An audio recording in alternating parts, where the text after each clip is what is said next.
नमस्कार। आज हम भिखारी ठाकुर के बहुत ही मशहूर भोजपुरी लोक नाटक विदेसिया पर बात करेंगे।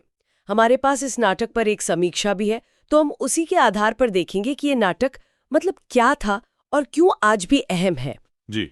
तो चलिए खोलते हैं इसे। ये देखिए, सिर्फ एक कहानी नहीं है, बल्कि उस जमाने के गांव देहात के समाज की एक जीती जागती, कह सकते हैं दर्द भरी तस्वीर है। हाँ। और इसे लिखा है भिखारी ठाकुर ने, जिन्हें लोग भोजपुरी का शेक्सपियर भी कहते हैं।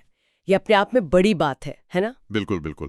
और ये सिर्फ क्या कहते हैं डायलॉग वाला नाटक नहीं है, ये एक लोकगीत नाट्य है। हाँ। मतलब इसमें गाने, नाच, ये सब कहानी कहने का एक जरूरी हिस्सा है। हाँ। ये सिर्फ एंटरटेनमेंट नहीं था, अच्छा। बल्कि ये उस दौर के लोगों तक, जो शायद पढ़े लिखे भी नहीं थे, उन तक सीधे पहुंचने का, उनकी भावनाओं को छूने का एक तरीका था, उन्हीं की बोली बानी में। हाँ। समीक्षा भी ये कहती है कि इसका मकसद था पलायन का दर्द और जो सामाजिक दिक्कतें थीं उन्हें गहराई से महसूस कराना। हाँ, पलायन, माइग्रेशन, ये इसका बिल्कुल सेंट्रल थीम है। कहानी का हीरो है बटोही, जो पैसे कमाने के लिए अपनी पत्नी प्यारी सुंदरी को गांव में छोड़ जाता है, कलकत्ता। जी। और ये सिर्फ उसकी कहानी नहीं थी, उस समय के हजारों लाखों परिवारों की यही सच्चाई थी।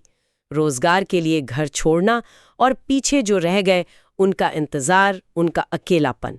समीक्षा बताती है कि ठाकुर ने इस बिछोह के दर्द को बहुत ही मार्मिक ढंग से दिखाया है। और बात यहीं खत्म नहीं होती। भिखारी ठाकुर ने, जैसा कि समीक्षा में भी जिक्र है, बड़ी खूबी से पलायन की जड़ में जो सामाजिक मसले थे उन पर भी चोट की है। जैसे कि दहेज प्रथा, जो परिवारों पर एक बोझ थी। हाँ, दहेज तो था ही। वो भयानक गरीबी जो लोगों को अपनी जमीन, अपना घर छोड़ने पर मजबूर कर दी थी। और फिर अशिक्षा भी। अशिक्षा के कारण लोग बाहर जाकर शहरों में और ज्यादा मुश्किलों में फंस जाते थे। ठाकुर ने यह दिखाया कि गरीबी सिर्फ पैसे की कमी नहीं, वो समाज में इज्जत से भी जुड़ा मसला था। और जिस तरीके से ये सब दिखाया गया है, कमाल है। एकदम सीधी सरल भोजपुरी, लोगों की अपनी जबान, और साथ में वो पारंपरिक लोकगीत। लगता है जैसे किरदार सीधे दर्शकों के बीच से ही निकल कर आए हों। मुझे ये बात खास तौर पर दिलचस्प लगी कि इतनी गहरी, इतनी सीरियस सामाजिक बातें कहने के लिए लोक कला का इतना असरदार इस्तेमाल, ये उस दौर में आम था या ठाकुर इसमें कुछ नया कर रहे थे? देखिए, लोक परंपरा तो थी ही, लेकिन भिखारी ठाकुर ने उसे एक हथियार की तरह इस्तेमाल किया। उनका अंदाज बिल्कुल नया और कह सकते हैं बहुत शक्तिशाली था। लोकगीत नाट्य पहले भी होते होंगे, पर उन्होंने इसे सामाजिक चेतना जगाने का एक मंच बना दिया। अच्छा। समीक्षा भी यही कहती है। इसकी जो इमोशनल डेप्थ है और भोजपुरी संस्कृति का जैसा सजीव चित्रण है, वही इसकी सबसे बड़ी ताकत है। वो गीत सिर्फ धुनें नहीं थे, वो किरदारों के मन की बात कहते थे। अच्छा। उनका दर्द, उनकी उम्मीद, उनका गुस्सा, अच्छा, और कहानी को आगे भी बढ़ाते थे। अगर हम इसे बड़ी तस्वीर में देखें तो ये लोक कला की वो ताकत दिखाता है जो समाज का आईना बन सकती है, उसकी आवाज बन सकती है। हाँ, ये तो हुई इसकी खूबियां, पर कुछ आलोचनाएं भी हैं शायद। समीक्षा में एक बात का जिक्र है कि कुछ आलोचक मानते हैं कि नाटक का जो अंत है वो कहानी के दर्द भरे माहौल के हिसाब से थोड़ा ज्यादा ही नाटकीय या शायद जरूरत से ज्यादा आशावादी है। ऐसा है क्या? हाँ, ये एक आलोचना सुनने में आती है। हो सकता है आज के नजरिए से देखें तो अंत थोड़ा फिल्मी लगे, लेकिन हमें उस समय के कॉन्टेक्स्ट को भी देखना होगा।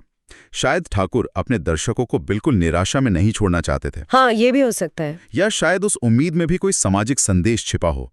और जहां तक प्रासंगिकता की बात है, हाँ बिल्कुल, दहेज या अशिक्षा जैसे मुद्दे आज शायद थोड़े बदल गए हों, उनका रूप बदल गया हो, लेकिन पलायन का दर्द, वो तो आज भी है। बिल्कुल, पीछे छूट गए रिश्तों की कसक, सामाजिक दबाव, ये भावनाएं तो आज भी उतनी ही सच्ची हैं।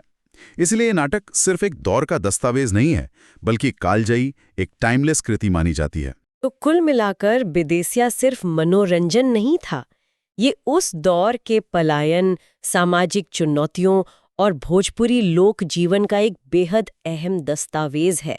और इसे लोक कला के माध्यम से, लोगों की अपनी कला के माध्यम से पेश किया गया। ये दिखाता है कि कला समाज से कितनी गहराई से जुड़ सकती है, उससे बात कर सकती है। बिल्कुल सही।